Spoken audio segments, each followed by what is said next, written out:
Alright, so this should be activated right over here, so we're just gonna wait and see, is this activated right over here? And it looks like it is. Okay, so some people are prepared, so I think with all that said, I think we do have a little bit enough to go and get things started right over here. So, with all that said and done, yes, welcome, ladies and gentlemen, to another great episode of AniMat's Crazy Cartoon Cast. And my god, I cannot wait to finally get back to over here because, man, I have been really busy this week and I've been working so crazy on my videos, including right now, since as I'm recording this, I'm currently working on my review of Smallfoot, which, yes, will be coming out this week. But since I am at this point here, I'm glad with what I've done, and I'm glad to be over here to just chat with you guys regarding some of the big news that happen in animation and all around the internet that just make things crazy.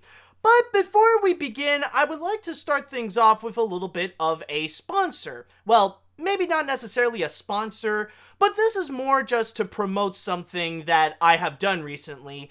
And as I'm recording this, I actually posted this on YouTube today. You might have seen the reboot of AniMat's gift shop, including the 2-minute commercial that I have over there. So I just want to start things off with a quick mention. Yes, I've pretty much rebooted my merchandise website, which is shop.spreadshirt.com/EDP store. And as you can see right over here, I have some brand new designs. I got some brand new items that you can go and get. And it's pretty much all new. It's pretty much all designed so that your shopping convenience can be a whole lot easier with this. And not only would you be able to go and get some classic stuff, including Happy Rainbow Butterfly Pony Flowers, What the Fridge, and also the animation look back logo, but you can also get updated stuff like the AniMat Seal of Approval and AniMat Seal of Garbage. And on top of that, you can also get brand new designs, including Ghost Hunter Animat that appeared at the end of the top 10 other Disney villains, the Certified Animation Expert, and also, last but certainly not least, the AniMat's Crazy Cartoon Cast logo. And on top of that, you can also get some new merchandise as well, some new items that you can get, including a whole bunch of phone covers that includes a drawing of me with the Electric Dragon logo behind it. You can also go, hold on, I'll go into animation look back because there's a lot of variety. You can get hats, you can get mugs, you can get hoodies, you can even get tie-dye t-shirts.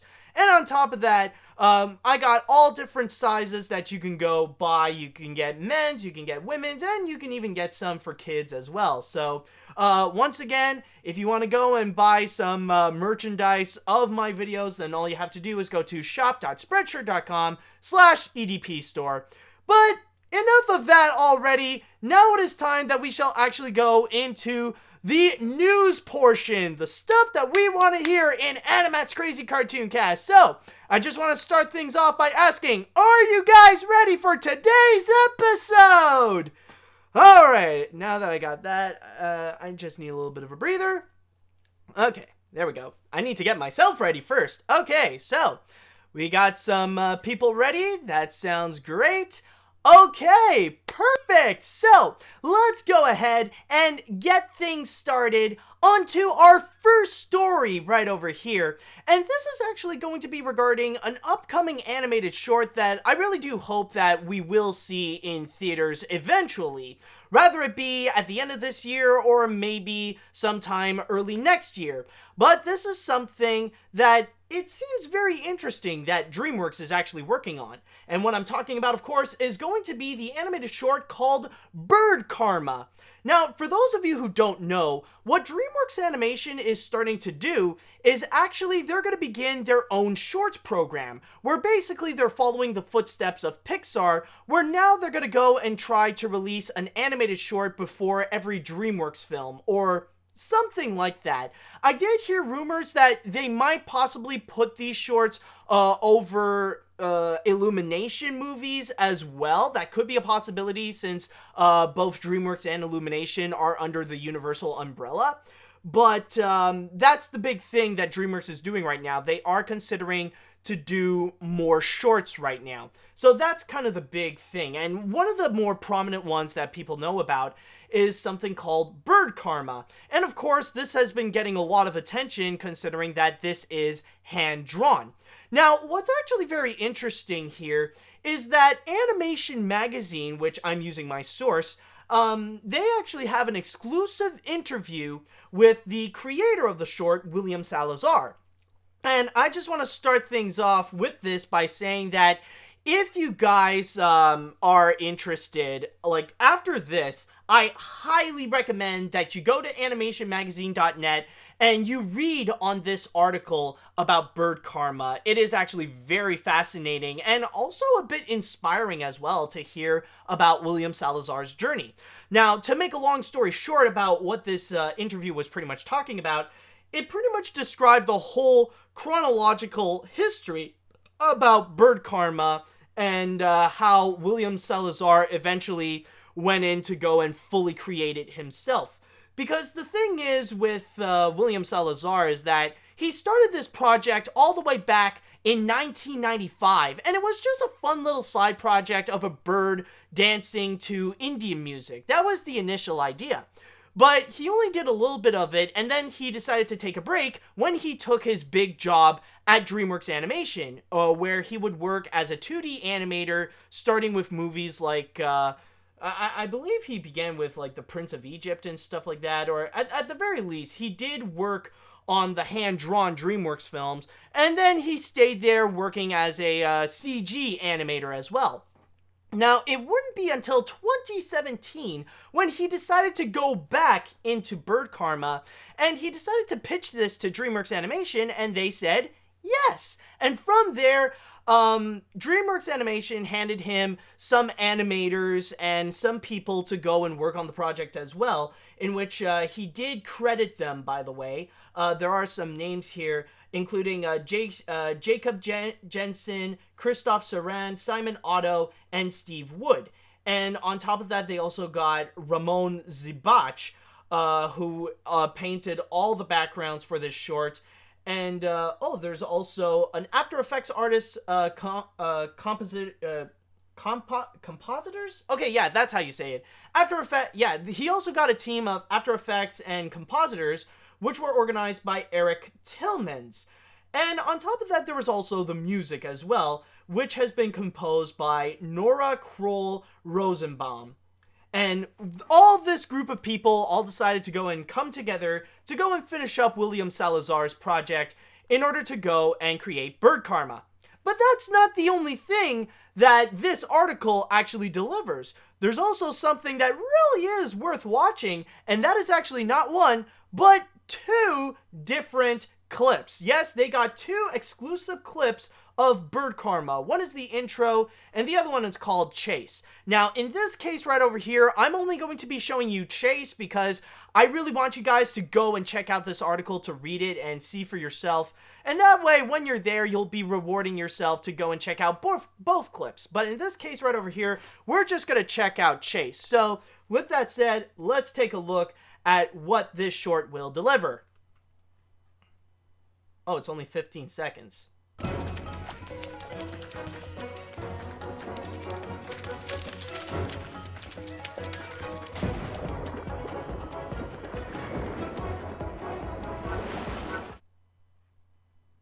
So yeah, it was very short, it was very quick, but very well done. It was actually really nice, and I'm sure that it gave out a lot of great feelings for people to get that sense of hand-drawn animation back. And this is actually really nice quality hand-drawn animation, especially not only with the tempo and the timing of the bird trying to chase the fish, but also like the effects as well, and especially with the vibrant colors that we see here, or at least a little bit. But it is... Would you get out of the way? Yeah, there we go. It does look pretty nice. So, yeah, this does look pretty impressive. And I am actually even more impressed by the entire article right over here. Yeah, you get a better example of an image where you see, like, the bird that's trying to chase this fish. And you do see, like, a whole bunch of colors shimmering through the water. So, it is actually Very, very nice. And before I continue, though, there is one thing that I do want to mention, however, and this is honestly a bit of another complaint that I do have regarding the cartoon community. It's just, I want to tell you guys, no, people, this is not a sign that hand-drawn animation is going to be coming back, nor is this going to be something that would interest DreamWorks into going back into 2D animation. It even says so right over here. Where would it be? Yes. Okay. I think, yeah, right over here. When William Salazar would ask about, like, hand-drawn animation coming back, he actually stated that animation students from CalArts and Noman asked me if there was a chance 2D would make a comeback at DreamWorks. Right now, there is no plan to make a feature film in 2D, but we might do another short. So that's kind of the big thing, is that DreamWorks is not interested right now into fully bringing back hand-drawn animation in terms of their movies.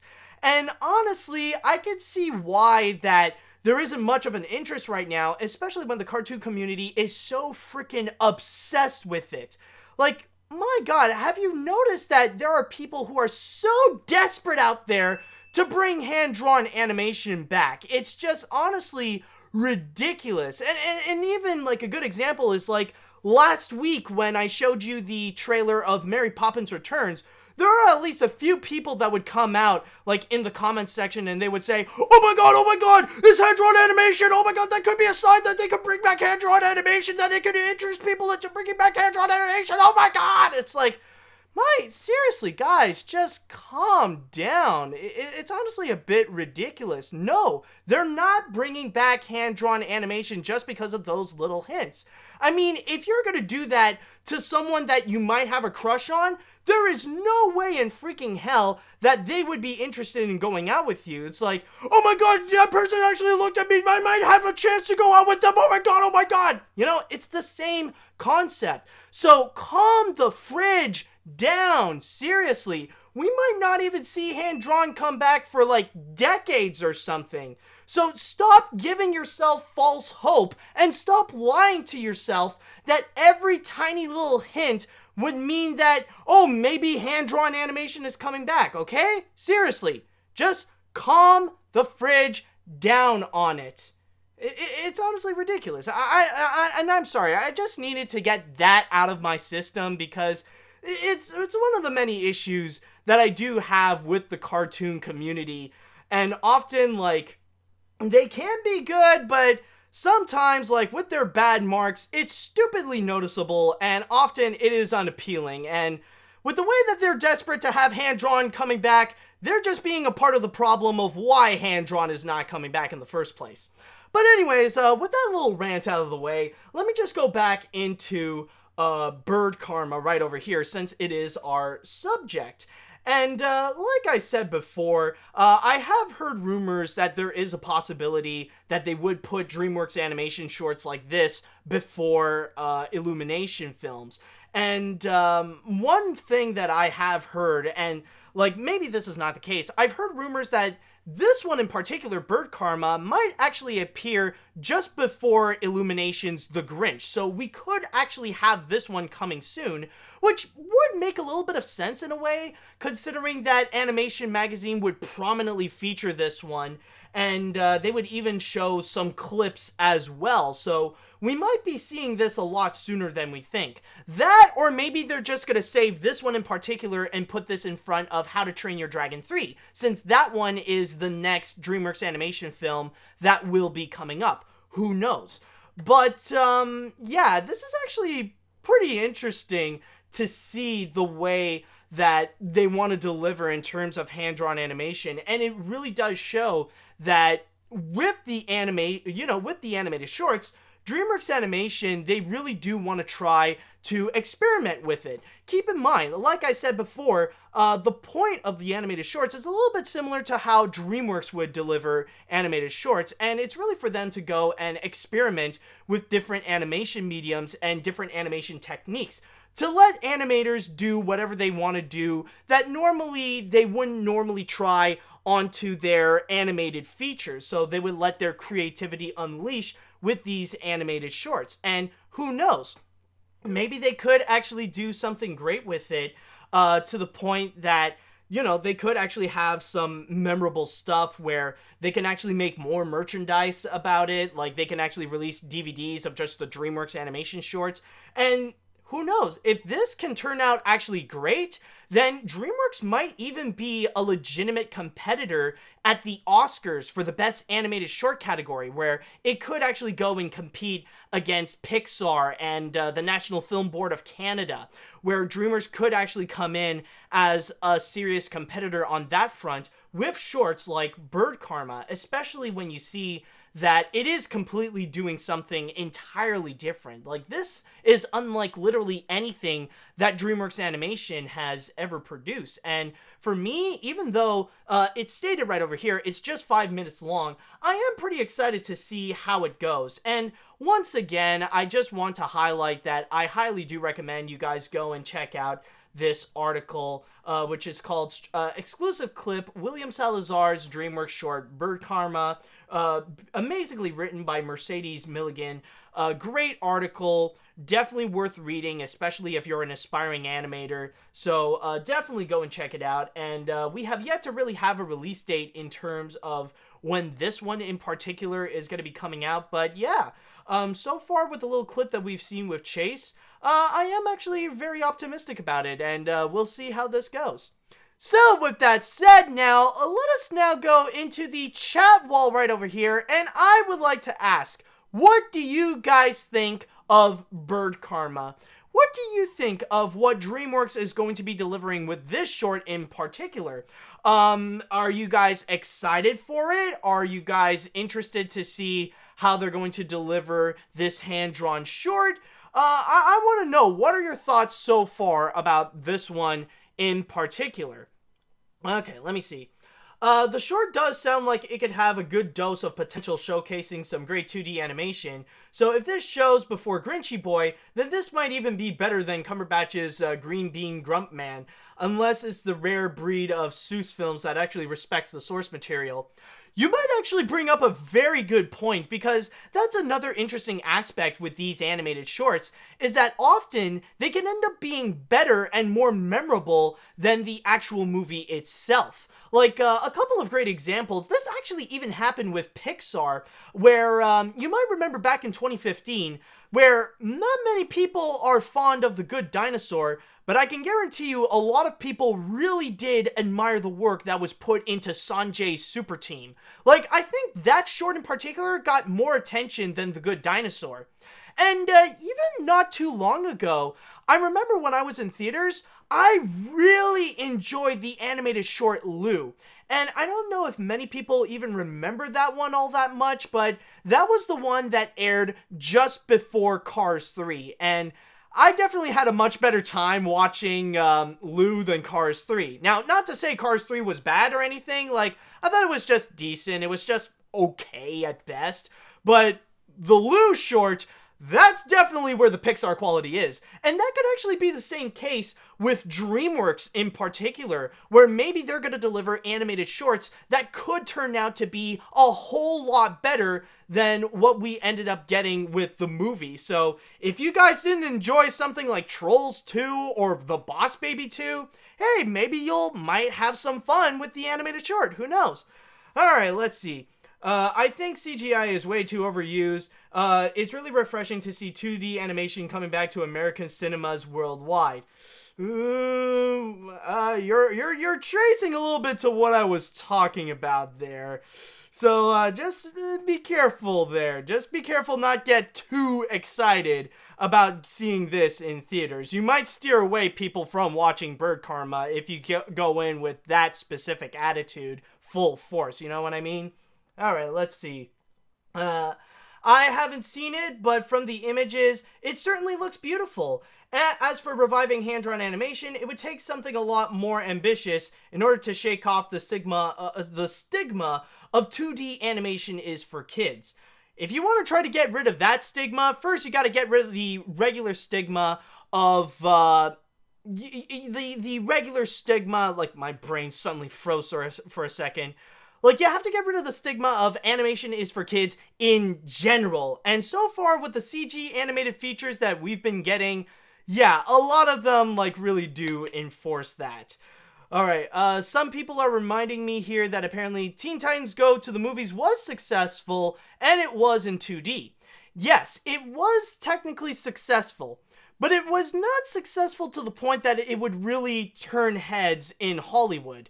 Like, if Teen Titans Go to the movies ended up making more than $500,000, or if it ended up being one of the most successful animated features this year, then yes, people will pay attention. But technically, compared to what other animated films are making this year, it is like, it did decently. Like, sure, like Warner Brothers made money, but it's not necessarily a huge success. Okay, so, with that said, though, I think we're pretty much all good with Bird Karma. Sorry, just a little bit of spit in my throat that I just need to get back in. But anyways, now let us go into our next story right over here. And we're going to be going back into a controversial one where it did get a lot of major mixed reactions. And it was something that Disney had a bit of backlash onto. But Disney saw the issue and they decided, you know what? Let's just go ahead and do the safest bet and just fix the problem right now. And what I'm talking, of course, is going to be the issue with Tiana in Wreck-It Ralph 2. So I'm staying here in my source once again in Animation Magazine. And after the criticism that Disney received with the portrayal of Tiana and her little scenes that she appeared in the trailers of Ralph Breaks the Internet, they decided to go and fix her up. In fact, in this picture right over here, and I think it was probably more noticeable in the new trailer that came out not too long ago, you'll see that Tiana, well, I guess the best way to put it is that she's a lot more blacker than she was when she appeared in the previous trailers, where they pretty much designed her to be more unapologetically black per se. And apparently what happened, if you guys don't remember, there was a controversy that happened not too long ago when some people on social media expressed a bit of outrage against how Disney portrayed Tiana in Ralph Breaks the Internet, where some people say that she looked a bit Eurocentrified. In fact, there is actually an example of a tweet right over here, which is actually, it was more than a month ago even. It actually states on this tweet from I'm Lewis, states, "Y'all don't understand how important Princess Tiana is to black girls. We finally have a Disney princess that looked like us, and now she doesn't. They gave her Eurocentric features and turned her into a racially ambiguous woman. It's a no for me, dog."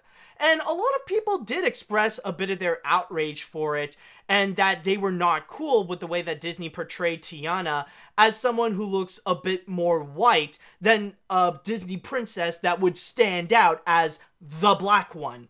So Disney decided they looked into this issue, and they decided, you know what? She's not appearing in a lot of scenes, so we still have some time to go and fix her up to be more representative as the black Disney princess. And I heard that Disney did communicate with Anika Noni Rose. I think that's her name. It's either Anina Noni Rose or Anika Noni Rose.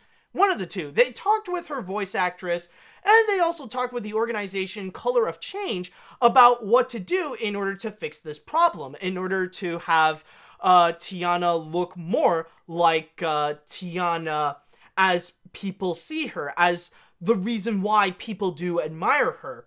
And Color of Change actually did bring out a statement about Disney fixing up the issue, and they said right over here, once again, reading from my source in Animation Magazine, Disney's decision to restore Princess Tiana's image to that of an unapologetically black princess with full lips, dark skin, and dark hair in Ralph Breaks the Internet Wreck-It Ralph 2 is a victory for Color of Change members, black children and their parents, and black audiences who want to see the variety of shades, shapes, and sizes of black characters accurately represented in the arts. By redrawing Princess Tiana, Disney's first and, well, at least so far, only black princess in Ralph Breaks the Internet, as she was in Princess and the Frog, Disney has shown its commitment to addressing the concerns of Color of Change members and the black community. Disney is an incredibly powerful and influential company, and its decisions have far-reaching implications for other companies that provide entertainment for children and adults around the world. So Disney decided overall to just go and fix up the issue, and they know that a lot of people really do care about Princess Tiana, so they decided to go and try to fix this up. So it is really nice for Disney to go and, address the issue and try to, really, like I said, to go and fix up Tiana to look more representatively black. And on top of that, they also released a statement that they did do another minor change as well, where they did go and darken the skin of Pocahontas to make her more of to make her more Native American as well. Now, like I said before, this is a major controversy where a lot of people express a bit of outrage, but then there was also another side where there are some people who did express their outrage, but not necessarily for how Tiana was portrayed or something like that, but more the fact that this controversy does exist, where there are some people who would express that they don't understand the controversy and that, oh, this controversy is stupid because they're nitpicking about some of the most minor things, especially with just Tiana's hair and stuff like that.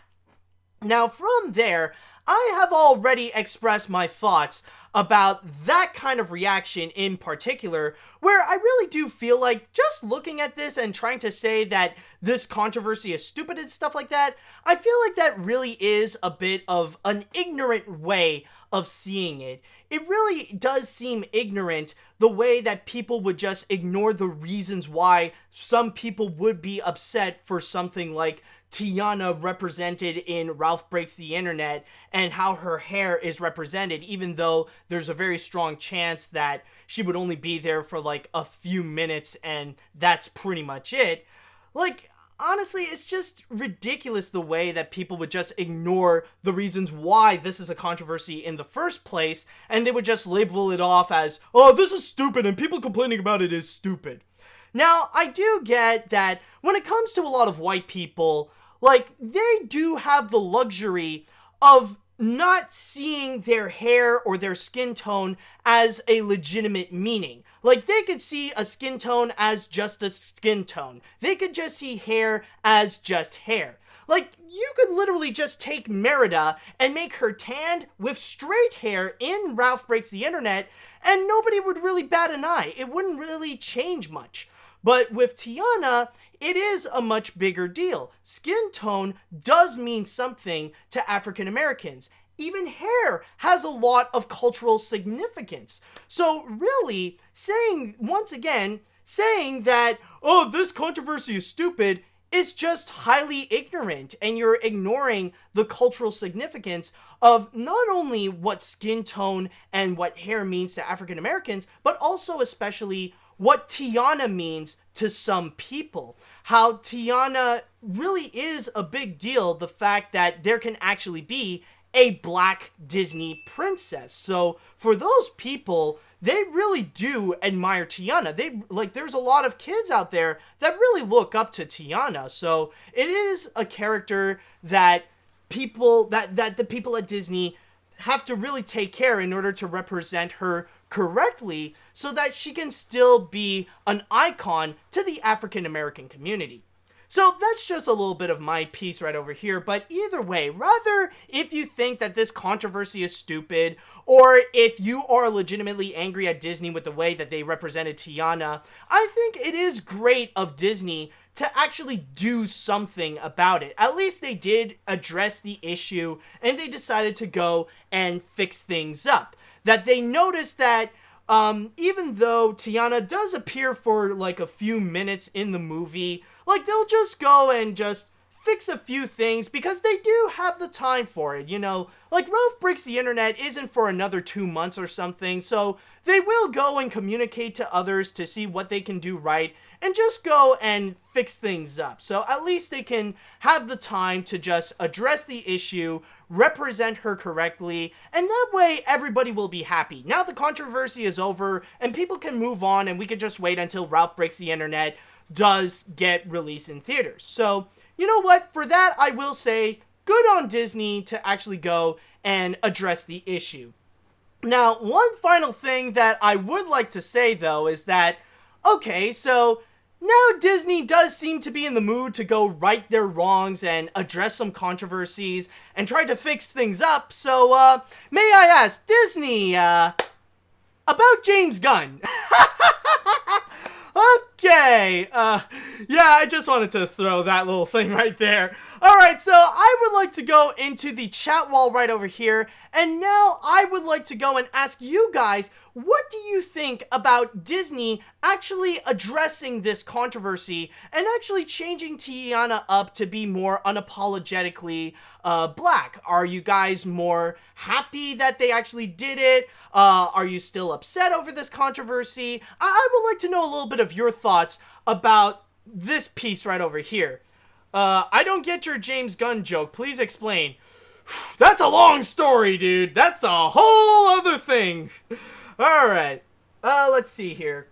Honestly, I'm surprised Disney didn't notice their flaws when I was 8 or so. Those are some good points.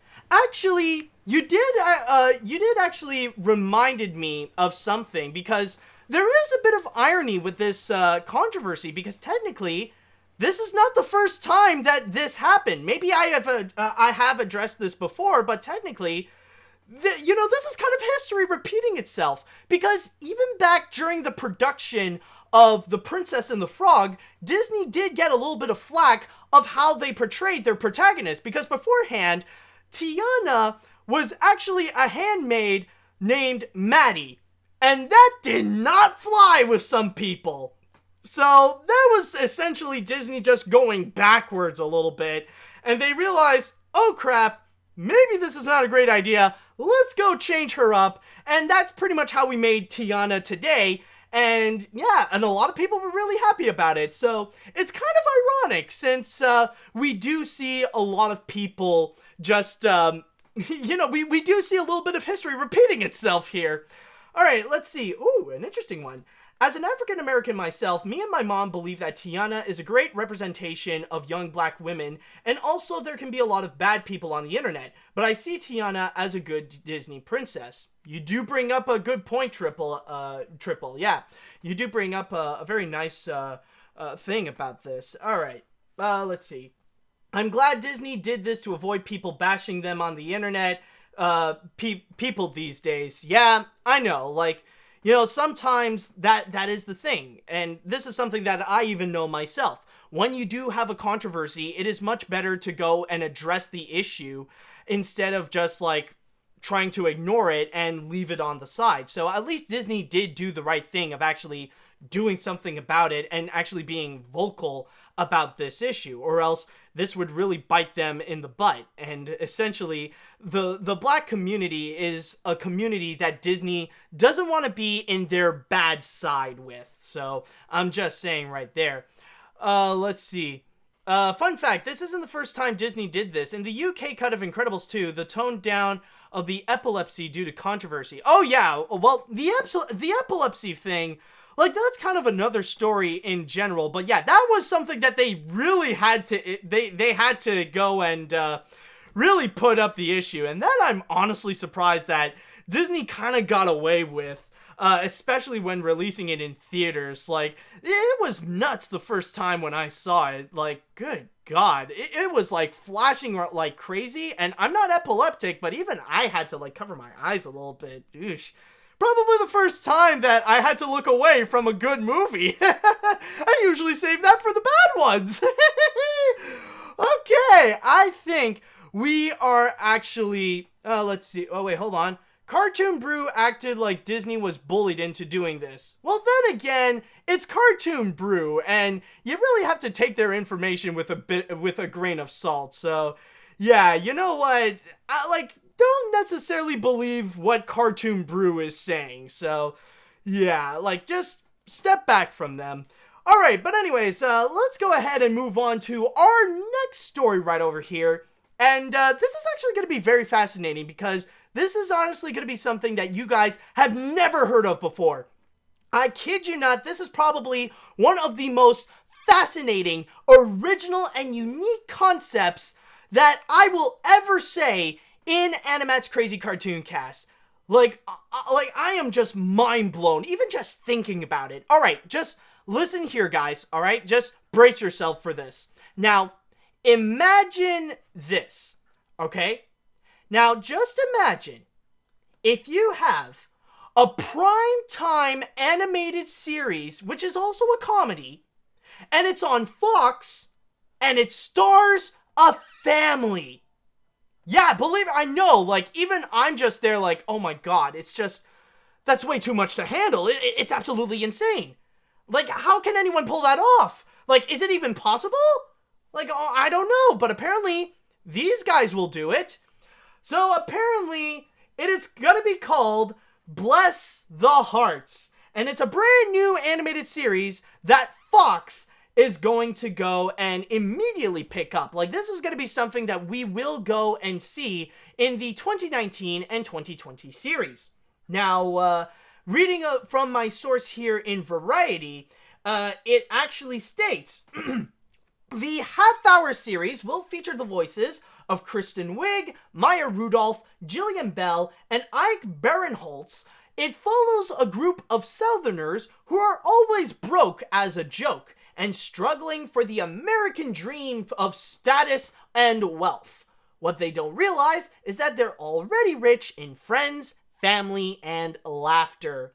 Now, this apparently is coming from Emily Spivey, and not only will she be the showrunner and executive producer, but she also has two very familiar names that are also going to be executive producers, in which the one and only Phil Lord and Chris Miller are also going to be on board as executive producers. Now, to give you a little bit more of a background for Emily Spivey, she has actually been known to be a bit of a prominent writer, and she has actually worked with all these people, with Maya Rudolph, with Kristen Wiig, with Phil Lord, and Chris Miller, where she actually worked as a writer for Saturday Night Live and even for The Last Man on Earth. So this is pretty much her big opportunity to have an animated series of her own, and for her to really get, to be on the big top, for her to fully be in charge with this.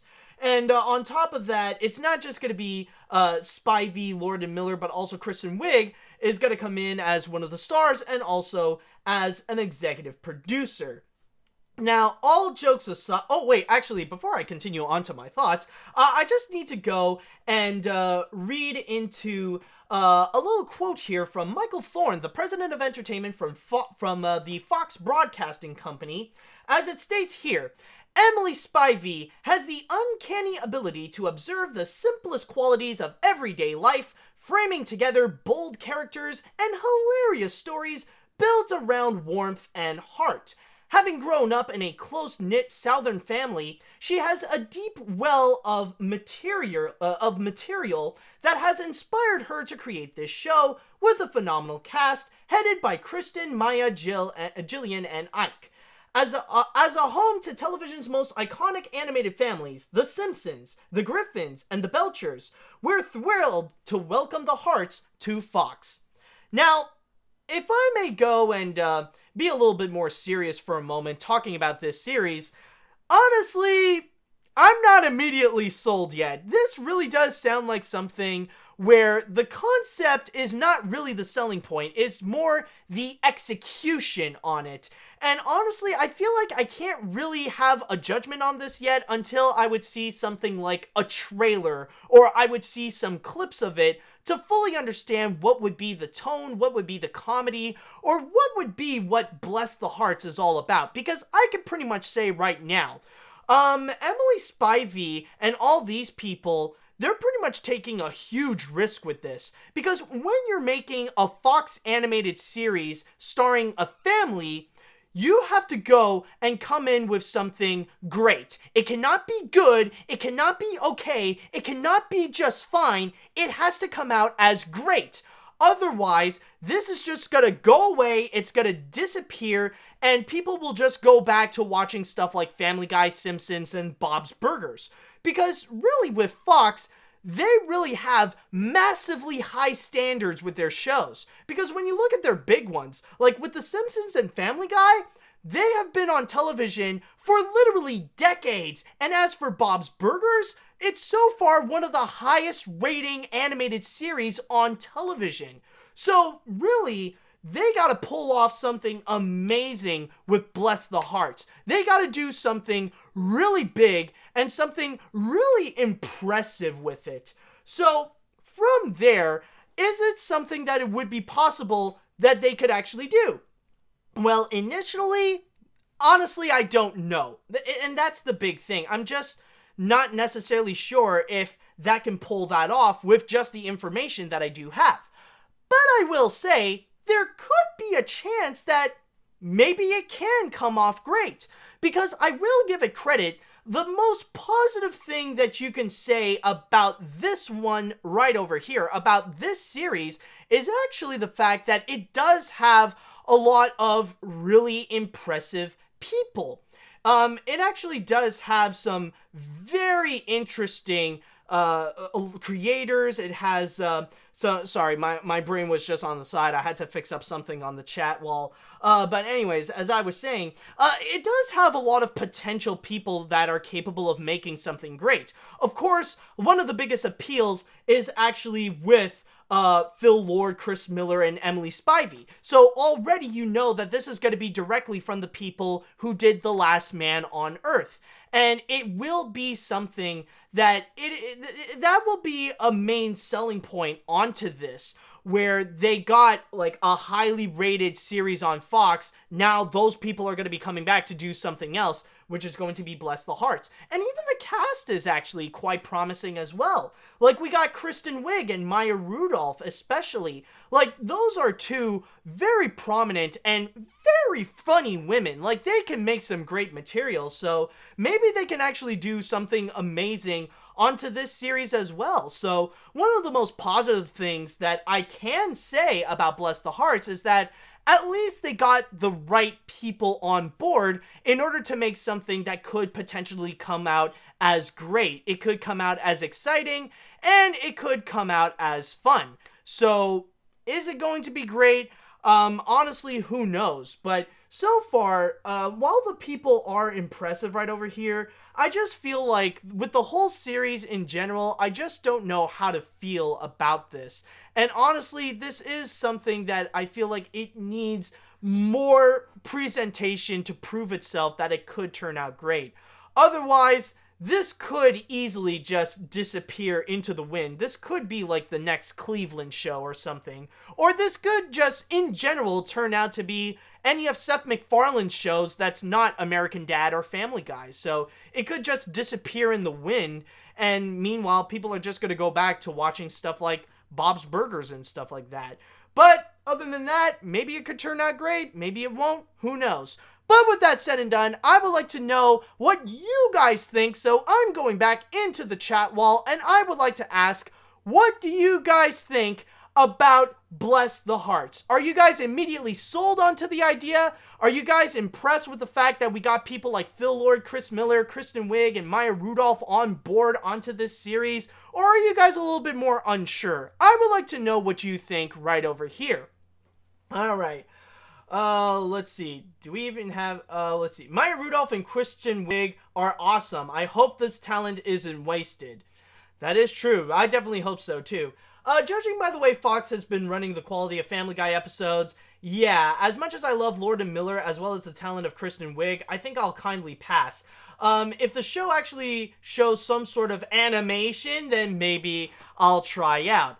Well, I mean, don't look at Family Guy as a frame rate of how it's going to look as an animated series. I mean, Family Guy is more its own thing. This is something that Seth MacFarlane is not going to be on board with. Like, this is not a it's not going to be a Seth MacFarlane production. This is going to be a Phil Lord and Chris Miller production. It's more going to be its own thing. So we'll just have to wait and see onto how that goes. Maybe it will present more animation, but it's not going to be in the same quality of Family Guy because the people who make Family Guy are not going to be doing this. So I'm just saying right over there. Let's see. Considering that Disney plans to buy Fox, the project might be a part of the new Disney library. That would depend on how Disney wants to handle those TV shows. Like, I don't think we're going to immediately go and see Homer and Peter Griffin at the parks anytime soon. I'm just saying. Let's see. I do like Maya Rudolph. I even think her performance in the Emoji Movie is the best one, since she is the one that's putting the most effort. Not really. I could, like, honestly, even in the Emoji Movie, with Maya Rudolph, I don't necessarily blame her, but her performance does sound like it has an air of, where's my paycheck, after every single line. I'm just saying right there. Alright, but then again, like, she had no choice but to be on board of the Emoji Movie. I mean, anybody can feel that way.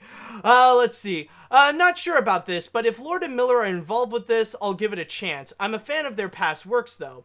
Alright, so it really does seem like the factor of having Lord and Miller on board does seem to be, like, the main selling point. So, like I said before, I could definitely see in Fox's future, or at least next year, since it is, as it states, coming out in the 2019-2020 season, that I could see in their future that they're really going to promote this, saying that it's from the people that brought you The Last Man on Earth. So that could be a major bankable aspect.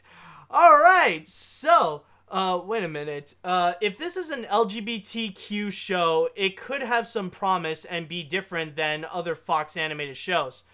It could be. Like, they didn't necessarily say that it is an LGBTQ show, but who knows, it could. But then again, it says that it stars Southerners, so I highly doubt that. Alright, but yeah, like I said before, this thing is going to be coming out in the 2019-2020 season, and there will be 13 episodes in the first season. So if you guys are interested on this, then keep an eye out and go check this out. Okay, with that said, let's go and move on to our next story that we have here, and we are going to be entering upon the video game realm, but this is going to be a bit more of a smooth transition.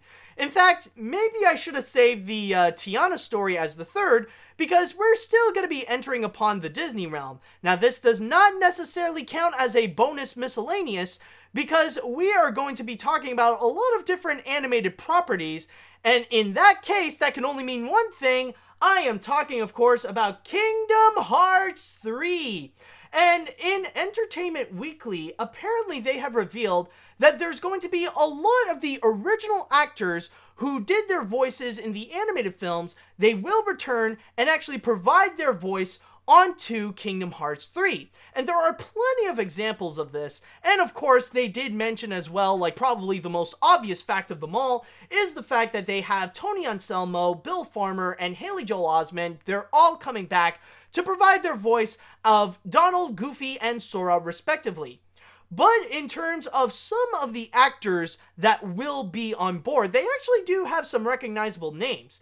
Now, the ones that they do feature right over here, they're not necessarily, like, all of them. Like, I'm sure that we will see, like, the original cast of Big Hero 6 come back and lend their voice for the Big Hero 6 characters in Kingdom Hearts, but the advertising right over here is more on the prominent names, the people that you might know a little bit as actors. And some examples that we have right over here includes Kevin R. McNally will be coming back to be playing Gibbs in the Pirates in the Caribbean world. We got Tate Donovan reprising his role as Herc in the Hercules world. When you're going to go into the Toy Story world, we got John Ratzenberger and Wallace Shawn returning as Ham and Rex. And then when you go to Tangled, things get a little more interesting where we got Zachary Levi playing as Eugene, aka Flynn Rider, and also Donna Murphy as Mother Gothel. However, the biggest all-star cast that is going to be coming back is actually going to be featured in the Frozen world, where 4 of the main actors will be returning to reprise their roles. We got Idina Menzel coming back as Elsa, Kristen Bell coming back as Anna, we got Josh Gad playing as Olaf, and Jonathan Groff playing as Kristoff. So these are the more notable actors that will be returning to lend their voice onto Kingdom Hearts 3. And like I stated before, there could be plenty more actors that will be returning to reprise their roles, but I guess Entertainment Weekly right over here, they just want to mention some of the bigger names, including Idina Menzel, Zachary Levi, Kristen Bell, Josh Gad, and all those guys. And honestly, this is not necessarily that surprising because Disney does have a history of bringing back a lot of their original actors to go and reprise their roles. And especially, like, one of the least surprising on this list would have to be Tate Donovan, because at this point, he, like, ever since Kingdom Hearts 2, I believe, he's pretty much been a he has been a Kingdom Hearts veteran. He has been playing Hercules several times so far, so having him back as Herc is not necessarily that surprising. But I will say that it definitely is it definitely is very promising and very cool to see people like John Ratzenberger and Wallace Shawn, like, they're going to be coming back playing our favorite characters, and especially, like, into the Frozen world. Like, you could definitely tell that these are people who love playing their roles, or at least, like, I guess in a more pessimistic point of view, I guess, like, they signed a contract where they almost sold their soul, where they have to be those characters no matter what, considering that, like, so far there hasn't been anyone who replaced Idina Menzel or Kristen Bell or Josh Gad or anyone like that to officially do the voice of those characters for an official Disney product. Like, so far, they have all been very prominent, not just in the movie, but also in the animated shorts, and now so far with Kingdom Hearts 3. But then again, it's not that necessarily surprising as well, because when the Frozen world was revealed, I mean, the actors did state that they are going to be coming back. Like, I believe, like, Kristen Bell and Josh Gad, they did mention that they will be returning as their respective roles for the Frozen world when they're going to be in Arendelle and stuff like that. Like, it was, like, I mean, and especially when you listen to that trailer, like, it's not necessarily that surprising, though. Like, you can definitely tell that there are those people, like, it's definitely those voices. It's the same ones from the movie. It's either that, or they got some amazing voice impersonators. It's either one of the two, but it did seem like, yeah, they brought those guys back onto Kingdom Hearts 3, and especially with those actors, they know very well that like, Kingdom Hearts is a massively big deal, so it is a big opportunity for them to go and lend their voices onto this game. Now, of course, it's no surprise as well that not everybody is going to be coming back. Of course, there would be no way at this point that they would randomly bring in Tom Hanks and Tim Allen to come back as either Woody or Buzz. But then again, there are a few surprises that they didn't bring some people on board. Like, I'm surprised they didn't mention about Mandy Moore coming back as Rapunzel. Maybe they didn't bring her in, but I'm honestly surprised to see among this list that she's not coming back, because I do believe she is also voicing Rapunzel in the Tangled animated series. So not having her back, but then, like, they do have, like, Donna Murphy and Zachary Levi, that was a little bit of a surprise for me. So, yeah, honestly, overall, with this entire list, it is actually pretty cool to see a lot of these people coming out. And, of course, if you guys are excited for Kingdom Hearts 3, I'm sure you already got your calendar scheduled and all circled up for the big day when it's going to be coming out in January 29th of next year, I believe. But, yeah, so far, it is actually pretty interesting, and it is, like, a nice little touch to see these people coming back for their respective voices. And I would like to go into the chat wall right over here, and I would like to ask you guys, what do you think about the inclusion of these actors in particular onto Kingdom Hearts 3? Are you excited that these actors are going to be back to reprise their roles? Are there some people that you wish you want to see come back? I want to know about your thoughts in particular here. Let's see, what about Monsters, Inc.? They never talked about that. Yeah, I think that is another one where they weren't able to get the actors. And I mean, when you do think about Monsters, Inc., like, those are some very big, like, A-list celebrities that they have on board, like Billy Crystal, John Goodman, and Steve Buscemi. I mean, these are very prominent and also very busy actors, so I wouldn't see them necessarily have the time to actually go and lend their voice for something like Kingdom Hearts. I'm just saying right over there. Let's see now. These people were spectacular in their respective roles, most namingly Adele Dazeem, so yeah, I get it, okay. So I will be pretty stoked to hear them pull off the same spectacular performances that we all know and love. But since Zachary Levi is Flynn, Wallace Shawn is Rex, and Zendaya is Michi, will Billy Crystal be Mike? But yeah, I mean, like, the thing is, like, if they actually did, but honestly, if they did get, like, those big people, like, if they did bring in, like, Billy Crystal as Mike Wazowski, or if they did bring in, Tim Allen as Buzz, I think they would have at least mentioned it in this article right over here. Alright, let's see here now. Unfortunately, I will not be able to play the game because it isn't coming to Switch, and I don't have an Xbox or a PlayStation, but I'm still excited that people like Zachary Levi, Kristen Bell, and Josh Gad are coming back. I also hope Mandy Moore and James Woods come back as Rapunzel and Hades. Can't wait to see the cutscenes on YouTube.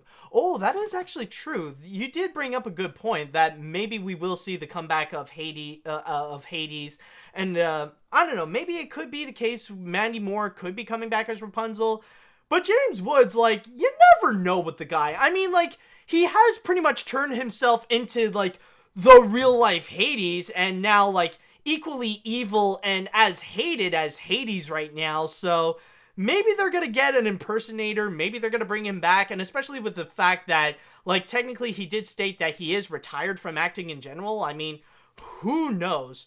Let's see, I heard it might be ported to the Switch. Honestly, it would not surprise me at all if eventually we will have a port of Kingdom Hearts 3 onto the Switch. Like, eventually, maybe it will happen or not, but especially when you do think about it, like, currently, I know that Square Enix is currently testing the waters of the Switch by releasing a lot of their classic games like Final Fantasy VII and Final Fantasy XIII and all those Final Fantasy games. Like, they're bringing all that onto the Switch, so if that ends up being successful, then maybe bringing in games like Kingdom Hearts wouldn't be that hard to imagine. Like, they'll bring in, like, a special edition, like, bring in 1.5 and 2.8, and then finally 3, and they'll bring all those in onto the Nintendo Switch. That would not necessarily surprise me right there. Alright. With all that said and done, though, I think we're pretty much good with this little story right over here. And now we shall go into the grand finale. And yes, this one shall be a bonus miscellaneous. But don't worry, guys. This is actually going to be on a subject that I'm sure you are quite familiar with. Or at the very least, if you have been on social media these past couple of weeks, then you might know about a certain little lady that has been popping up everywhere. And my God, did the internet have a massive crush on this girl. And I'm talking, of course, about the lady known as Bowsette.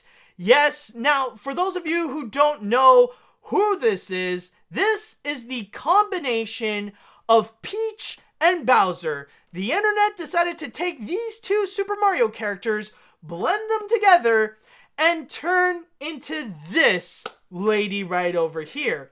And it has become a viral sensation and pretty much a very popular subject when it comes to fan art. Like, I'm using my source here on Nintendo Life, And you'll see, like, this is just the tip of the iceberg of all the different fan art right over here. Like, all this fan art. Like, so much fan art. Just so much fan art. Never-ending supply of Bowsette and presenting her in so many different ways. Just, like, so much. I'm still not done. I'm still scrolling down. Just so much Bowsette fan art.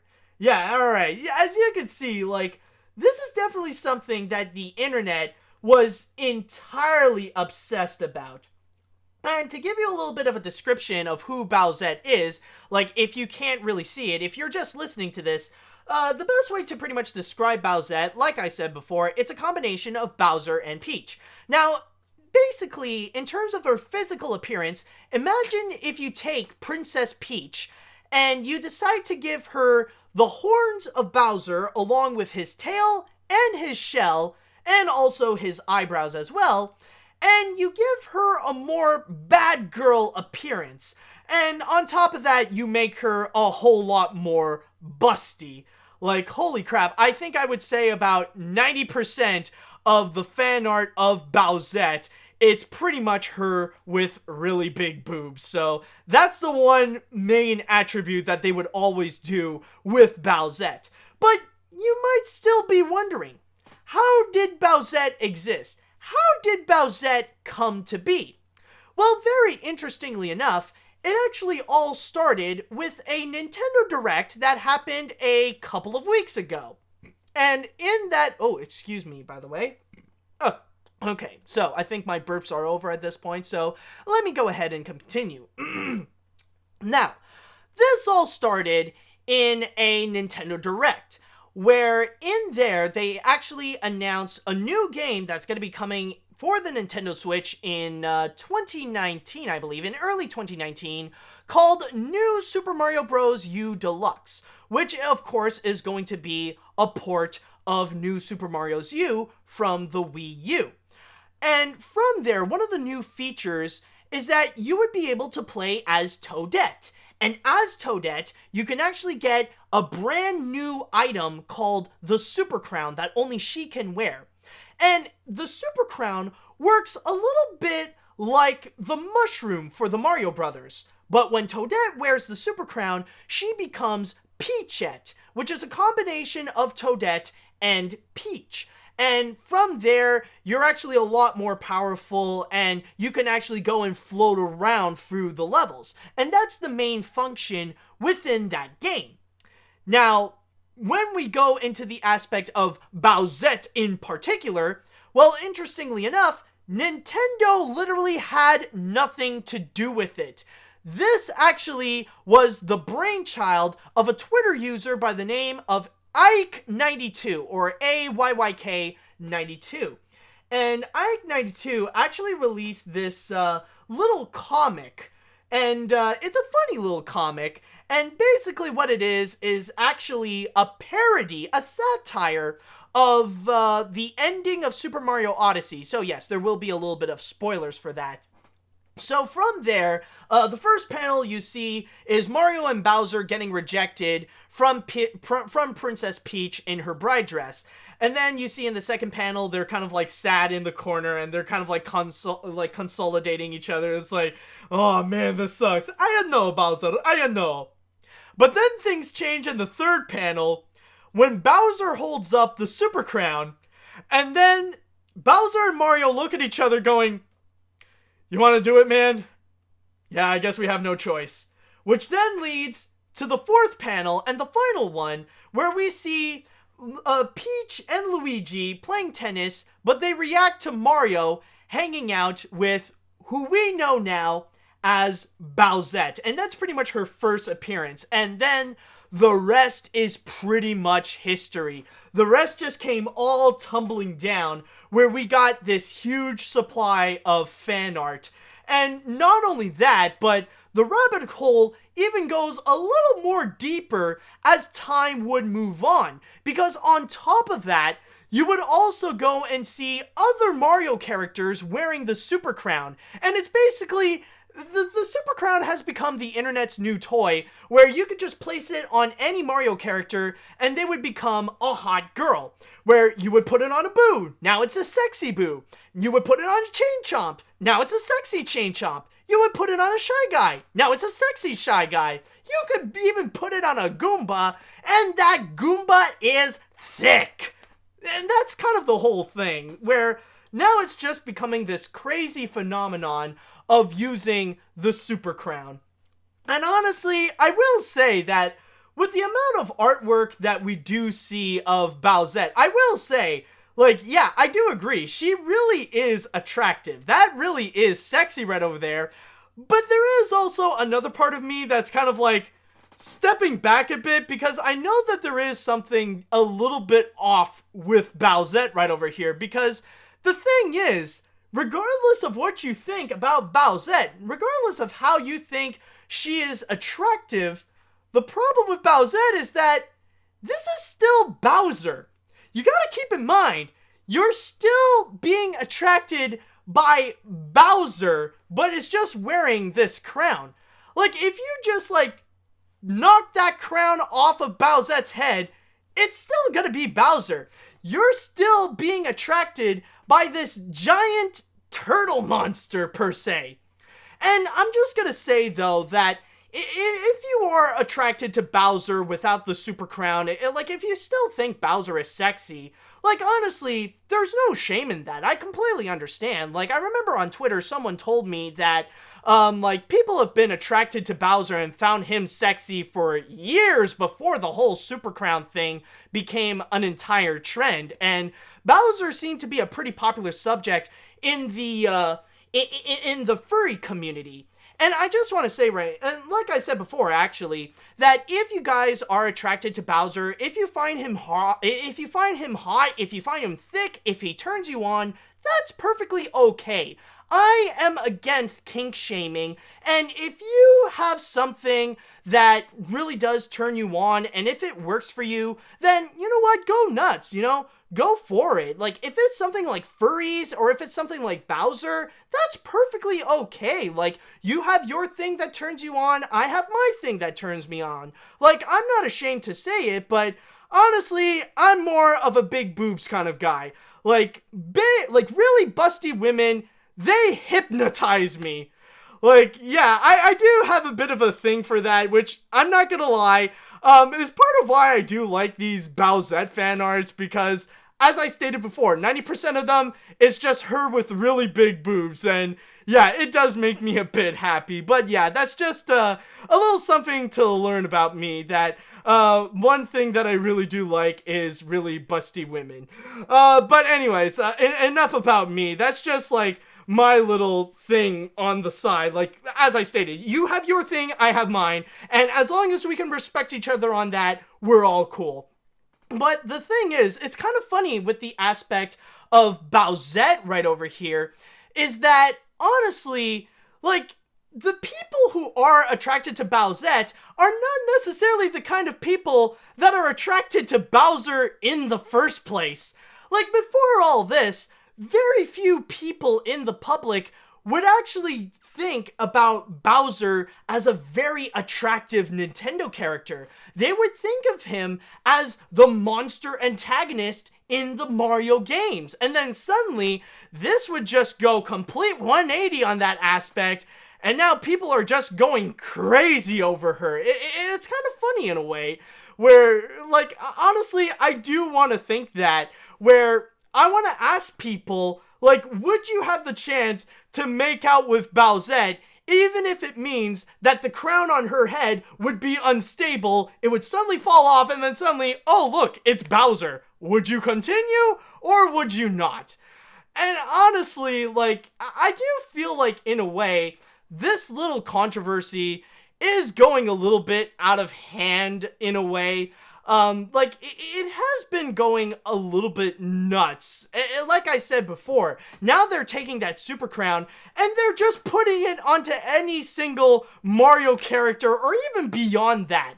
Basically, the Super Crown, they're using it as a tool in order to just turn a character and become, like, suddenly be super attractive in that regard. And honestly, the one thing that I will say is that a part of it, yes, it is going out of hand, mainly because the thing is with Bowsette is that people are really obsessing her, or being obsessed with her, down to the point that now they feel like there should be some specific rules. There are a few people out there on the internet who do feel like there is a specific way to draw her, a specific way to represent her, or even a specific way to call her. There have been debates that I've seen about if her name should officially be Bowsette, or if it would be Peacher or something like that.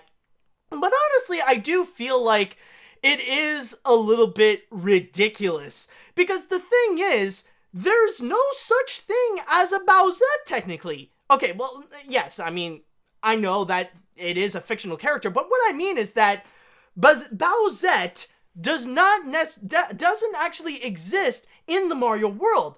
This is not a legitimate Super Mario character. This is a fan-made OC. And even at that, like, even the rules about the Super Crown, they haven't officially been placed. So far, it's just Toadette that we officially know can actually wear the Super Crown. But yet, the internet is just going off and putting it onto literally anyone. It's like, if you randomly drop the Super Crown and just put it onto, like, a brick, it will become, like, a sexy brick or something like that.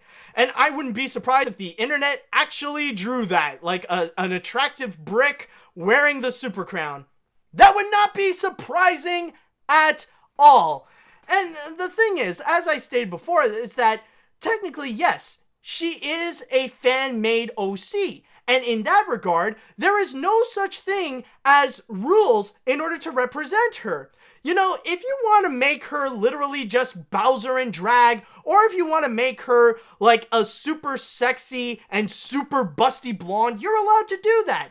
If you want to draw her straight, you can draw her straight. If you draw her gay, you can draw her gay. You can make her with red hair. You can have her with blonde hair.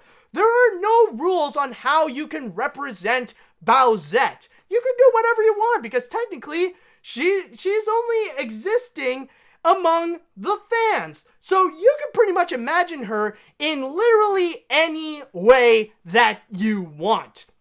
But I will say though, and there are even some suggestions that I'm even seeing here. Like one person is even recommending, like a Thwompette exists. Yeah, Thwompette, a Lucky Tuette. Yep, that is true. That is definitely true right over here. Let's see. Apparently, believe it or not, Nintendo almost did create their own version of Bowsette, and no, I'm not really joking.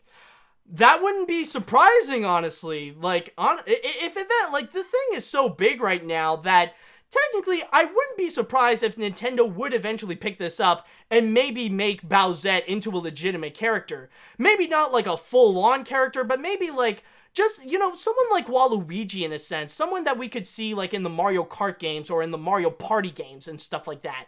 Like, that would not necessarily be surprising with how huge Bowsette has essentially become. And honestly, if you guys are sick and tired about this, I can honestly understand that, yeah, the presence of Bowsette and how she's pretty much everywhere, especially with that Super Crown, yeah, like, it can be a little bit tiring. It can be a little bit crazy where you would see her coming from left and right, the way that she would be represented everywhere, and seeing Bowsette in literally all shapes and sizes. It has gone crazy in a way. So if you guys are sick and tired of seeing that Super Crown all over social media, I can understand that. Which is exactly why I decided to do a little something. I decided to make a little special art of my own, my little own contribution to the Super Crown that will make sure it can probably repel off anybody who has crazy ideas with the Super Crown. And the funny thing is that what people want to do with the Super Crown is that they want to go and just take it and put it onto anyone and they suddenly become sexy. Like, honestly, I wouldn't be surprised if there are a few people out there, they want to give me the Super Crown so that they can make me sexy and then they would be turned on by me. Would you guys want that? Would you guys want to be turned on by me with me wearing the super crown? Well, that's not the thing that I actually made, but what I made is a little art piece that I would like to call How to Ruin the Super Crown with Everyone. How? With Matthew Lillard. Yes, and for those of you who are only listening right over here, basically what I did is that I presented a picture of Matthew Lillard from Scooby-Doo 2, from that one particular scene. And if you have seen the live-action Scooby-Doo 2 movie, you know exactly which scene that I'm talking about. So, take a good look at this, people. This is exactly what the Super Crown does. Do you want that? Do you still think that the Super Crown is a great idea? I want you to stare at this and understand what this Super Crown has done and how you try to represent the Super Crown. I'm just saying. So this is pretty much your reward, Internet, for what you want to do with the Super Crown. And by the way, yes, I will be posting this on social media so that you could check it out there, either on my Facebook or on my Twitter. So I'm just going to leave this image right over here for you to all remember what the Super Crown does. And with all that said, that is pretty much it for this episode of AniMat's Crazy Cartoon Cast. And I believe we did have a lot of fun in today's episode. So I just want to go and thank you guys so much for watching. Yes, I will go and immediately post this on social media as soon as this is done. Oh, actually, no, never mind. Actually, no. Skip that, actually. Before I go, I actually want to go, no, before you guys leave, I just want to mention, actually, what do you guys think about Bowsette? What do you guys think about this whole meme, actually? Holy crap, I am so sorry that I almost forgot about this. Before you leave, would you guys like to express your own thoughts about the whole viral sensation of Bowsette and the Super Crown? Do you guys have any thoughts on that? Let's see now. Just want to see if there are some people who would say something. At the end of Super Mario Odyssey, there should have been a cutscene where she finds a crown, tries to put it on to Bowser, and turns into Bowsette and Mario running around freaking out about how sexy Peach looks in Bowser's body. Then it will be officially confirmed that Mario was gay and married a turtle monster who tried destroying him. That would be a very interesting twist in the Mario plot. Or maybe, actually, you know what? I'm gonna say something that can traumatize people. Illumination! Take notes! Okay, anyways, let's see. I don't know what to say. I've been a Mario game fan for a long time, but seeing Bowser turn into Bowsette, all I can give is just a lot of just reactions. I mean, damn, man. Alright, let's see. The Super Crown has nothing on sexy jutsu. Okay. Let's see. As long as it doesn't make onto DeviantArt, we're fine. Oh, dude. You're too late. It's far too late. Dude, that rabbit hole goes a lot deeper, and the way they represent Bowsette on DeviantArt, let's just say, it could be a lot more revealing, and they put her into a lot of positions. I'm just saying.